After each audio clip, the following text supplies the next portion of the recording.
Este programa tem o apoio de BetClick.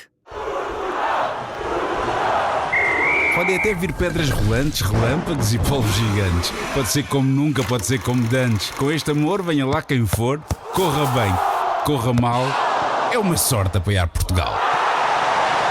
BetClick, patrocinador oficial da seleção.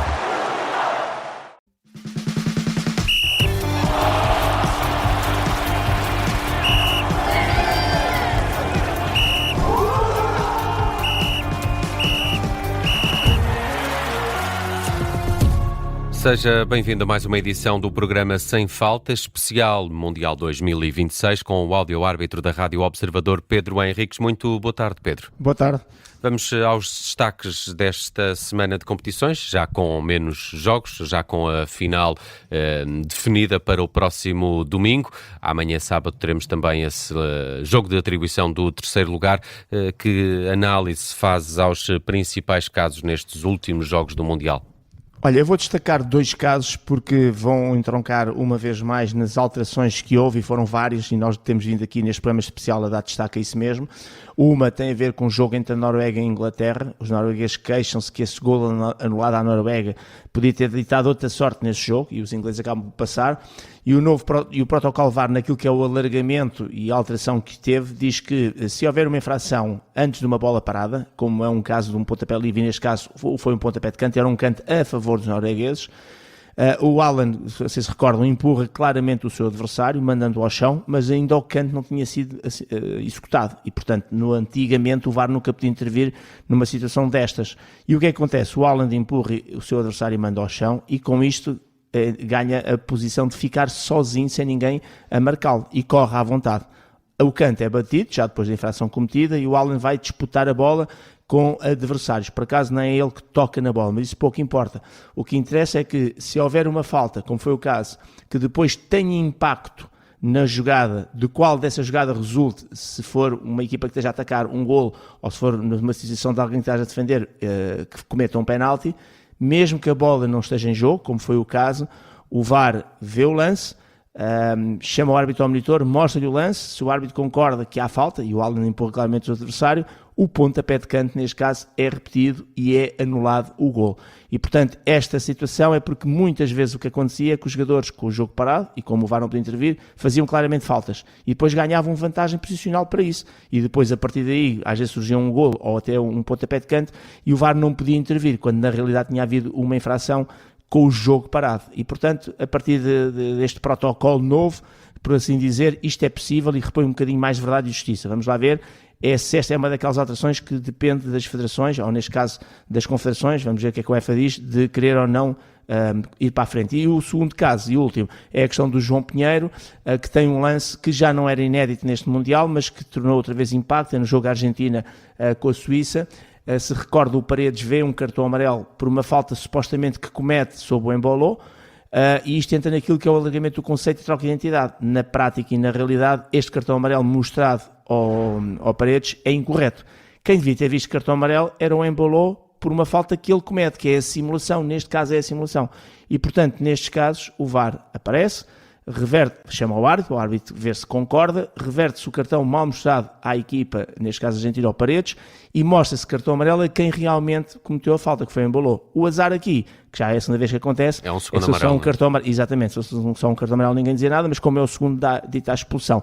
E, portanto, com isto, e esta alteração do protocolo, que eu também acho, porque já se ouve falar que a UEFA, este também é um daqueles exemplos que a UEFA não é obrigada a seguir, e a UEFA pronunciou-se no sentido de provavelmente não levar isto para a frente, mas de qualquer maneira esta nova situação permite terminar exatamente com esta questão, que é os árbitros incorretamente estarem a andar a mostrar cartões amarelos, quando na prática e na realidade esses cartões amarelos resultam de simulações que adversários fazem e que enganam os árbitros. A ver, vamos se isso avança para a UEFA e para os campeonatos nacionais, mas João... o João esteve bem, porque estava em vigor neste Exatamente. Mundial. Aplicou o protocolo. Vamos então à lei traduzida. O que é que destacas do que temos feito aqui neste Sem Falta, sempre um olhar para uma regra ou uma mudança que foi aplicada nesta competição? Neste caso é uma regra que não foi alterada, mas é pouco acontece poucas vezes esta circunstância, ou pelo menos trazida, aliás, acontece muitas vezes que é um jogador marcar um golo e ir comemorar com os adeptos. Só que desta vez, uma vez mais, é um lance que na opinião de quem olha para este lance, acha que é cartão amarelo, neste caso para o jogador da Argentina, que acabou de marcar um gol, saltou as placas publicitárias e foi comemorar, neste caso até com os seus adeptos.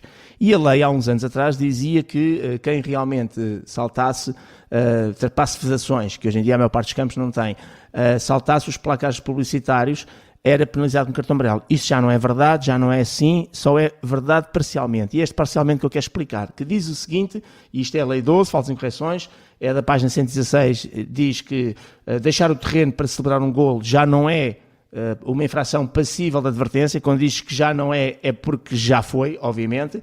No entanto, os jogadores devem, enfim, regressar o mais rapidamente possível. Até aqui tudo bem. E depois diz que o jogador só leva cartão amarelo, eles dizem só deve ser advertido, ok? Se esse jogador, ao trepar as redes da vedação ou se aproximar dos espectadores, eles já nem colocam lá a questão dos placares publicitários para as pessoas verem como estão desatualizados e ainda falam no placares publicitários, já não existe. Mas, repito, o jogador só leva amarelo se aproximar desses espectadores ou se trepar redes de vedação, se daí resultar, ouçam bem, problemas de segurança. Isto é, foi comemorar com os adversários, com o público adversário, e depois lançaram-se cadeiras ou papéis ou não sei o quê, foi comemorar com os próprios e daí a malta invadiu o campo, caíram todos uns acima dos outros, houve acidentes, ou seja, é preciso que essa ação resulte um problema para a segurança e aí leva cartão amarelo, até para ser, digamos, o azor para todos os outros. Não sendo, saltou ali o painel publicitário, que já nem sequer faz parte, porque todos os campos, os estádios têm, foi comemorar com os seus adeptos, aproximou dos seus adeptos, está tudo certo, não há problemas de segurança, não houve tumultos, não houve situação, está tudo certo. E, portanto, mais uma daquelas mentiras, e eu quando digo mentiras não estou a dizer que as pessoas estão a mentir de propósito, mas utilizam muito isso quando não estão a dizer realmente aquilo que está. Portanto, aconselho a ler a Lei 12, páginas 116 e 17, e, sobretudo, eu sou muito crítico nestas coisas, para as pessoas se atualizarem. E estou a dizer isto porque o problema não é o público em geral achar isto, é comentadores, ex-árbitros, neste caso nem são portugueses, que vieram para as redes sociais e que fazem comentários, estarem a dizer aquilo que não está escrito na lei. E esta lei não é no Brasil, ou na Itália, ou em Portugal, é em todo o mundo.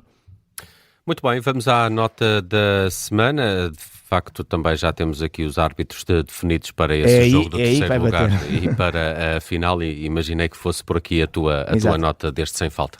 Sim, a minha nota vai para 2 árbitros, por acaso não do terceiro e quarto lugar, que é um bocadinho, enfim, mais honorífico, chamemos assim, já não tem tanta relevância e importância, embora se o João Pinheiro tivesse a possibilidade de arbitrar esse jogo era ótimo, mas quando dão a final a um europeu, ainda por cima entre uma seleção da Europa e uma seleção da América do Sul, obviamente que o terceiro e quarto lugar teria que ser arbitrado por outro árbitro fora do continente europeu.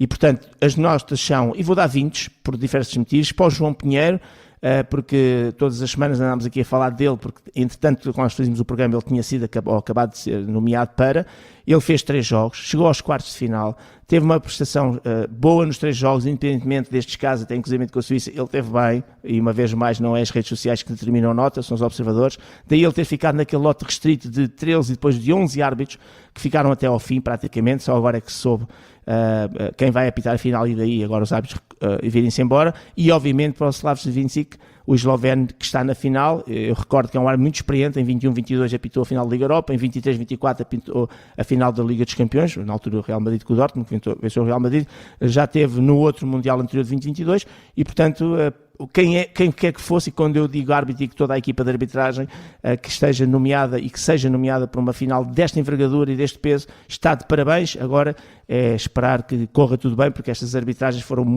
todos os jogos praticamente foram sempre alvo de críticas, mas parabéns para João Pinheiro, para o Slavoj Žižek, por razões diferentes, mas porque ambos estiveram no Mundial, na comissão mais alta, e são árbitros de excelência e de classe, e agora esperemos que a final seja ganha sem estes tumultos, estas críticas que estão fortes que têm havido, sobretudo em relação às equipas de arbitragem. Pedro, contamos contigo para essa emissão especial domingo. Na final arranca às 7 da tarde esse Espanha-Argentina. Vamos contar também com o Pedro Henriques. Este Sem Falta especial Mundial 2026 chega já de seguida às plataformas de podcast. Pedro, bom fim de semana. Bom fim de semana, obrigado.